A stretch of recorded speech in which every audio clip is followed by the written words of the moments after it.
Welcome back जी एक बार फिर। और जब मुझे बताया जा रहा होता है पीछे से पैनल कंट्रोल रूम में से कि 10, 9, 8 और 10 सेकंड्स रह गए, तो मुझे इंतज़ार होता है कि आप लोग उससे कब बातें दोबारा से शुरू होंगी। और डॉक्टर साहब हमारे साथ मौजूद हैं, तो डॉक्टर साहब से हमने बहुत सारी और बातें करनी है।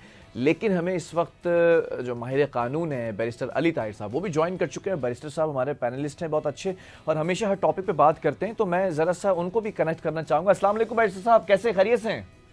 जी वालेकुम अस्सलाम, thank you very much for having me. और and a very good morning to you. और मुझे उम्मीद है कि आप कोर्ट में ही होंगे इस वक्त।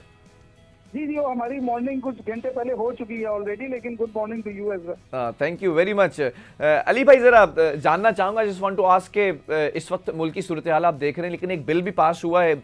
तीनों जो अफवाज हैं उनके जो सरबराहान है, जो चीफ एग्जेक्टिव कहते हैं आप जिन्हें, तो चीफ्स की मुद्दत मुलाजमत को बढ़ा दिया गया है, 3 साल से 5 साल कर दिया गया है। और आई थिंक 64 की एज जो रिटायरमेंट की थी उसको भी खत्म कर दिया गया है। उसके ऊपर अपोजिशन काफी एहतजाज करी। How do you see these amendments?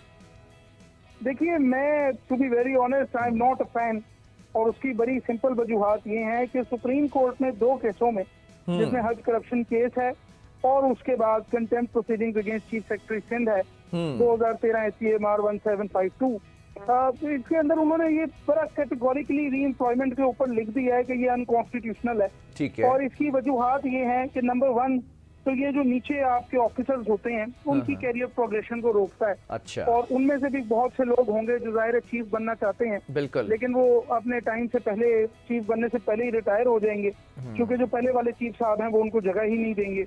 Number 2, फिर वो नए आइडियाज जो आने होते हैं किसी भी इदारे को चलाने के लिए जरूरी होते हैं। एक स्टेगनेंट सोच के साथ कोई इदारा नहीं चल सकता, वो नए आइडियाज और इनोवेशन जो है रुक जाती है। ठीक है। नंबर 3, इस तरह की री एम्प्लॉयमेंट सिर्फ और सिर्फ पब्लिक इंटरेस्ट में हो सकती है, और पब्लिक इंटरेस्ट के मानी ये हैं कि वो बंदा इंडिस्पेंसिबल होना चाहिए और कोई आदमी मौजूद ही नहीं होना चाहिए जो कि उस पोजीशन के ऊपर आ सके। ठीक है। और जुरिस फाउंडेशन के केस में जब बाजवा साहब की एक्सटेंशन चैलेंज हुई थी, तो सुप्रीम कोर्ट ने ये लिखा था कि कोई एक बंदा रीजनल सिक्योरिटी एनवायरनमेंट का जो है वो नहीं होता जिम्मेदार, बल्कि ये हमारी बहादुर पूरी की पूरी फोर्सेज होती हैं। ठीक है। और वो इंस्टीट्यूशन होता है जो बहादुरी से काम करते हैं। तो मेरे ख्याल में एक एक्सटेंशन देने में आप एक फर्द को ज्यादा अहमियत दे देते हैं और इदारे की अहमियत गिरा देते हैं, और इसी तरह जो इदारे हैं वो फिर बर्बाद हो जाते हैं, खराब हो जाते हैं। तो मैं तो किसी सूरत इस तरह की एक्सटेंशन को सपोर्ट नहीं कर सकता। और फिर अगर आप देखिए तो जब आप ब्यूरोक्रेसी में अलाउ नहीं करते और मैक्सिमम टेन्योर ब्यूरोक्रेसी में आपने 3 साल का रखा हुआ है, तो आर्म फोर्सेज में ज्यादा क्यों हो? और अभी आप 26वीं तरमीम लेकर आए, तो आपने चीफ जस्टिस का, बेशक वो रिटायरमेंट की उम्र से पहले ही क्यों ना सुपर एनुएट हो जाए, आपने चीफ जस्टिस का टेन्योर 3 साल का कर दिया। अब चीफ जस्टिस जो है वो एक कॉन्स्टिट्यूशनल ऑर्गन का सरबराह है। सर्विस चीफ सिर्फ और सिर्फ एक अदारे के सरबराह है जो एग्जेक्टिव के अंदर आते हैं। तो दोनों के जो स्टेटस है उसमें जमीन आसमान का फर्क है। ठीक है। बैरिस्टर अली साहब, जरा 6 गुना ऊपर है। जरा एक चीज I just want to add. इसके लिए 3 साल और इधर 5 साल, इट इज वेरी स्ट्रेंज। ठीक है, मैं ज़रा आपकी इसी बात के अंदर एक आपकी गुफ्तगू में एक चीज़ और ऐड करना चाहता हूँ। ये तो आपने उसके नुकसानात बता दिए, क्योंकि जो नीचे बैठे हुए लोग होंगे सुपरसीड हो जाएंगे। अगर आप इजाजत देंगे तो मैं वो भी चाहता हूँ कि उसको भी ऐड कर दूँ, जिसके बाद मैं बात कंक्लूड कर लूँ। वो ये है कि जब आप ये ओपन एंडेड एक्सटेंशन रखते हैं कि 5 साल के बाद आगे भी वजीर आजम की मर्जी कि वो एक और एक्सटेंशन भी दे सकें, तो इससे फिर इदारों के अंदर सियासत आती है। ये सुप्रीम कोर्ट के फैसले में लिखा हुआ है, और इस वजह से ऐसी एक्सटेंशन को जो है वो अनकॉन्स्टिट्यूशनल करार दिया गया है। ठीक है। अच्छा, मैं ज़रा एक बात करना चाह रहा हूँ कि अगर कोई एक फ़ायदा देखें, ऑपोजिशन तो एहतजाज कर रही है, ठीक है, उनको कोई फ़ायदा नज़र नहीं आ रहा, एज यू ऑलरेडी डिस्कस्ड और एक्सप्लेन्ड, इसके अंदर कोई ना कोई एक फ़ायदा है। अगर हुकूमती ये सतह पर बिल पास हुआ है तो ये क्या सोच कर हुआ है? वो सोच भी ज़रा मैं चाहता हूँ कि आप आवाम के सामने रखें ना। देखिए, अब वो सोच के ऊपर बात करना स्लाइटली डेंजरस है, लेकिन हम उस तरफ जरा एडवेंट पे चले जाते हैं। बात यह है कि हुकूमत ये समझती है कि इस वक्त जो स्टेटस को है उसमें वो बड़े कंफर्टेबल है, तो इस वजह से ये काम कर रहे हैं। अच्छा। ये काम नून लीग की हुकूमत हिस्टोरिकली भी करती रही है, किसी एक को चीज बनाने के लिए, किसी को रखने के लिए और किसी को हटाने के लिए हर तरह की मैनिपुलेशन करते रहे हैं, जिसमें जहाज को हाईजैक करने से लेकर और इंजीनियरिंग कोर से चीफ बनाने तक, और उसके बाद आर्मी चीफ से रेजिग्नेशन लेने तक, और 8वें और 7वें नंबर के आर्मी ऑफिसर को आर्मी चीफ बनाने तक मैनिपुलेशन जो है वो हमारी हिस्ट्री में क्लियर है। इस वक्त क्योंकि वो बड़े कंफर्टेबल बैठे हैं और उन्हें पता है कि पिटाई उनके ओपोनेंट की हो रही है, तो वो इस चीज में बड़े खुश हैं, लेकिन ये रियलाइज नहीं कर रहे कि ये सिक्का है तो पलटते हुए देर नहीं लगती। आज वो पॉपुलर तरीन पार्टी है जिसकी पुट लग रही है, आप तो पॉपुलर भी नहीं है। अगर ये पुट आपकी लगना शुरू हुई तो फिर आपके साथ क्या होगी? ठीक है, ज़रा मैं आपको थोड़ा सा, आप मेरे साथ सीट बेल्ट को टाइट करें और हम टेक ऑफ करने जा रहे हैं। हम जा रहे हैं यूएस इलेक्शन की तरफ। अमेरिका में हम लैंड करेंगे। और अब ये बताएं अली भाई कि ट्रंप जो है वो इस वक्त आगे हैं और कमला हैरिस जो है वो थोड़ा सा पीछे हैं। और मुझे वही वक्त याद आ जाता है, पुराना दौर, जब वो हिलरी और ट्रंप एक साथ थे, तो ट्रंप उस वक्त भी आगे थे और बल्कि हिलरी उस वक्त काफ़ी आगे थी और ट्रंप पीछे थे। इस बार कुछ मामला डिफरेंट होते नजर आ रहे हैं। What do you see, what is your comparative analysis about Trump और कमला हैरिस? देखिए, साफ नजर आ रहा है कि ट्रंप जीत रहा है और Trump is a far stronger candidate, ठीक है, compared to Kamala, who was only the vice president, and she was supposed to be in the second role in this election. असल में तो बाइडन ने लड़ना था, और फिर बाइडन के उतर जाने के बाद कमाला को एज अ पुशअप कैंडिडेट रखा गया। तो मेरे ख्याल में तो कोई मुकाबला ही नहीं है। हालांकि जो आप आर्टिकल्स पढ़ते हैं अमेरिकी, तो वो कहते हैं बड़ा क्लोज कॉन्टेक्स्ट है, लेकिन मैं बसारते एहतराम मैं उनसे डिसएग्री करता हूँ और मैं ये समझता हूँ कि कोई मुकाबला ही नहीं है। Trump is better for the US, Trump is better for South Asia, Trump is better for our region. और मेरे ख्याल में इस वक्त and what do you think about Trump, is he better for Pakistan as well? Definitely I have zero doubts कि Trump के आने के बाद देखिए ड्रोन हमले बंद होते हैं, वो हमारे साथ एंगेजमेंट में बिलीव करता है।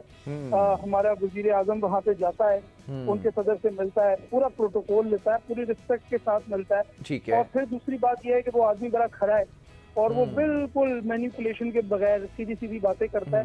डेमोक्रेट जब आए हैं तो आप देखिए कि पाकिस्तान के अंदर उन्होंने कॉन्स्पिरेसीज शुरू की हैं और यहाँ पर उसका आज तक हम उसको भुगत रहे हैं। मेरे ख्याल में Trump is a far better choice for Pakistan. अच्छा, एक चीज और है, एक फ्रेंड ऑफ पाकिस्तान। हाँ, he is not just a friend of Pakistan. एक चीज और है, मैं जरा डिस्कस करना चाहूंगा, इस पर भी कमेंट कीजिएगा। क्या जो ट्रंप हैं वो प्रो कैदी नंबर 804 भी हैं? देखिए, not in so simple term, ये 2+2=4 नहीं है। लेकिन हाँ, ये बात जरूर है कि जो हमें नजर आ रहा है कि जिस तरह की इदारों के अंदर मुदाखलत पाकिस्तान में हो रही है, मैं ये जरूर समझता हूँ कि ट्रंप इसके जरूर खिलाफ है और इसके खिलाफ जरूर पुशबैक करेंगे। ठीक है, चलें, बहुत शुक्रिया। बैरिस्टर अली ताहिर हमारे साथ मौजूद थे, राइट फ्रॉम हाई कोर्ट, और हाई कोर्ट से अपने केसेस को ज़रा सा छोड़कर हमें वक्त दिया और आप लोगों को बेसिकली वक्त दिया। Thank you very much barrister Ali Tahir साहब। Come back to the point. और हमारे साथ इस वक्त जो डॉक्टर साहब स्टूडियो के अंदर मौजूद हैं। डॉक्टर साहब, मैं ज़रा इस चीज़ पर आ जाता हूँ, जो आदम वेलफेयर ट्रस्ट है वो भी आप काफ़ी अरसे से रन कर रहे हैं, ख्याल कैसे आया? और भी बहुत सारे ट्रस्ट हैं, ये ट्रस्ट क्यों डिफरेंट है दूसरे ट्रस्ट से? मतलब 1991-92 का ज़माना था जब हम लोग, में और मेरे साथ के जो हमारे दोस्त वगैरह थे, सब में कुरान फहमी का शौक़ पैदा हुआ। या कुरान को समझ के पढ़ना चाहिए। हम लोग ने कुरान को तर्जुमे के साथ पढ़ना शुरू किया। बाकायदा हमने एक, मेरे ही घर पे अरेंजमेंट होता था, सारे दोस्त जमा होते थे, एक आदमी पढ़ता था तर्जुमा और सब बाकी सुनते थे। बहुत मज़ा आया हमको इसके अंदर। फिर हमें अल्लाह ताला ने एक डॉक्टर हबीबुल्लाह खान साहब की शक्ल में एक रहनुमा दिलवा दिया, इन्होंने बाकायदा हमें कुरान की तफसीर पढ़ाई, समझाई। उन्हीं के साथ जब हमारी क्लासें चल रही थी तो ये टॉपिक ज़ेरे बहस आया वेलफेयर का। तो उन्होंने बताया, कुरान की रोशनी में जब वेलफेयर को समझाया कि तो हैरत, ऐसा लगा कि जैसे कुरान है ही पूरा वेलफेयर का बात करने वाला। तो फिर हम लोग ने फिर वेलफेयर के काम का बाकायदा आगाज़ किया था 1992 के अंदर। और हमने पहले तो एक बैनुल-अक़वामी इदारा बराए तर्वीजुल कुरान बनाया, जिसमें हमने लोगों को इस तरफ राग़िब किया कि कुरान को तर्जुमे के साथ पढ़िए। अल्लाह ताला फरमाता है कि जो इन लोगों के दिलों में कजी है वो मुतशाबिहात के पीछे दौड़ते हैं। तो अगर आप जो है ना, जो बातें सीधी सीधी हैं उनको फॉलो कीजिए, जो बातें समझ में ना है उनके लिए आपके उलमा कराम मौजूद हैं, उनसे आप पूछिए जाके। लेकिन जो बातें वाज़ेह तौर पर हैं उनको आप डायरेक्ट लीजिए, ताकि आपको पता चले कि कुरान में है क्या। बिल्कुल इसकी मिसाल मैं यूँ देता हूँ कि एक डॉक्टर के पास जाके आप अपनी कैफियत बताएं, वो आपको एक प्रिस्क्रिप्शन लिख के दे और आप उसको अदब से चूमिए और रख दीजिए ताक पे ले जाके, आपको फ़ायदा नहीं होगा, नहीं होगा फ़ायदा जब तक आप दवा को लाएंगे, उसको घोल के पी नहीं जाएंगे, पी लेंगे। तो कुरान को भी हमने जो है उसका तकद्दुस अपनी जगह है, लेकिन जब तक हम उसको पढ़ेंगे नहीं तो हमें कैसे पता चलेगा अल्लाह हमसे क्या कह रहा है। सिर्फ वो बेटियों के सर पर रखने के लिए रख दिया, कस्में उठाने के लिए रख दिया, बिल्कुल बिल्कुल, और वो अदब से जो है वो ऊपर रख दिया कि उसकी तरफ टांग नहीं कर सकते, यही सारा अलमिया है हमारे माशरे का। वो करनी, वो बगैर वजू के जो है वो हाथ नहीं लगा सकते, सिर्फ यहाँ तक रह गए। बिल्कुल। अब अंदर क्या मेरा एक दोस्त है, हिंदू है, वो कुरान, वो इस्लाम को जानते ही नहीं है, मैं उसको कुरान फहमी की तरफ राग़िब करना चाहता हूँ, मैं उसको कुरान पढ़वाऊँगा ना, मैं कैसे दूँ फिर उसको कुरान। बहरहाल चलें, तो खैर ठीक है। इस ट्रस्ट के अंदर क्या क्या चीज़ें ऐसी हैं जो डिफरेंट हैं और जो आप कह रहे हैं अरसे दराज से? सबसे पहले हमने आगाज़ किया था रमज़ानुल मुबारक के बाद, ईद उल फितर के बाद शादियों का बड़ा एक हमारे यहाँ माशरती तौर पर पेशा आता है ना। हम शादियाँ बहुत करते हैं हम लोग ना, और शादी करने के हम शौकीन भी बहुत हैं। खैर इजाज़त भी है चार चार करने की, लेकिन कुछ लोग इस्तात ना होने के बावजूद भी वो जो धूम धड़क्का होता है और मेहंदियाँ होती हैं और वो सारी रसूमात जो हमने पड़ोसी मुझसे ली हुई हैं, जेब में टका नहीं होता है, लेकिन करना जो है वो सब कुछ उसी लेवल पर टक्कर पे होता है। तो इस चीज़ को भी मैं ज़रा मजम्मत करता हूँ, बिल्कुल अपनी हैसियत के हिसाब से भी करें। अगर उस हैसियत में कुछ कमी है तो मैंने आज बंदा बैठाया हुआ है, ये बंदा उस कमी को पूरा शादियों में जब तक सादगी इख्तियार नहीं की जाएगी, माशरती मसाइल हल नहीं होंगे कभी भी। मेरा तो यही है कि लोगों को, जब ये मेरे पास जो लोग आते हैं हेल्प के लिए, बाद में मैं सुनता हूँ कि जी फला फला, जब शादी का प्रोग्राम मेरे सामने आता है तो मैं सॉरी कर लेता हूँ, मैं हेल्प नहीं कर सकता जी, कुछ भी नहीं कर सकता। आप मतलब एक तरफ गुर्बत का रोना रोके आप चाह रहे हैं कि आपकी ज़कात खराज से मदद की जाए, दूसरी तरफ फंक्शन हो रहे हैं और धूम धड़के से शादी हो रही है, ये क्या तरीका है? तो मैं तो कभी भी हेल्प नहीं करता। चले, मैं एक छोटे से ब्रेक की तरफ जा रहा हूँ और फिर उसके बाद हम इसी को कंटिन्यू करेंगे, आपके ट्रस्ट की जो खिदमात हैं। लेकिन यहाँ पर एक पैगाम देता हुआ जाऊँगा। एक फैमिली मुझसे अटैच हुई और कहा कि हमने बच्ची की शादी करवानी है, तो हम खड़े हो गए कि भाई चलें, बच्ची आपकी है तो हमारी भी बच्ची है।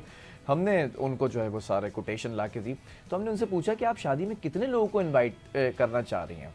Can you imagine? उन्होंने कहा कि 400 साढ़े 400 लोग होंगे हमारी तरफ से ना।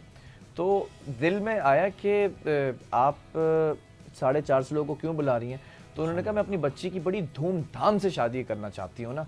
तो वो धूमधाम का लफ्ज़ जो है वो आज तक घूम रहा है कि धूमधाम का मतलब क्या था। बच्ची की शादी आप उसके जहनी और जो ज़िंदगी के सुकून के लिए करना चाह रही थी, तो अगर आप कहती तो हम वो चीज़ें प्रोवाइड करते। लेकिन अगर आप सिर्फ दिखावे के लिए कि 450 लोग आएंगे और नाच गाना भी होगा, तमाम चीज़ों की, मोहल्ले के अंदर एक जो है वो आवाज़ आएगी कि मैंने अपनी बच्ची की शादी 450-500 लोग बुला के की थी, तो खुदा हाथ जोड़ के बात करता हूँ कि ऐसा ना करें, इस ट्रेंड को ख़त्म करें। हमने निकाह को मुश्किल कर दिया है, जिना को आसान कर दिया है ना। इस चीज़ को ज़रा सा आप लोग सोचें तो बेहतरीन जो है वो ज़िंदगी गुजार सकते हैं। ब्रेक की तरफ जा रहे हैं, ब्रेक से वापस आएंगे तो हम बताते हैं कि शादियाँ कैसे करा रहे हैं डॉक्टर साहब, और एक और हमारे साथ गेस्ट मौजूद होंगे।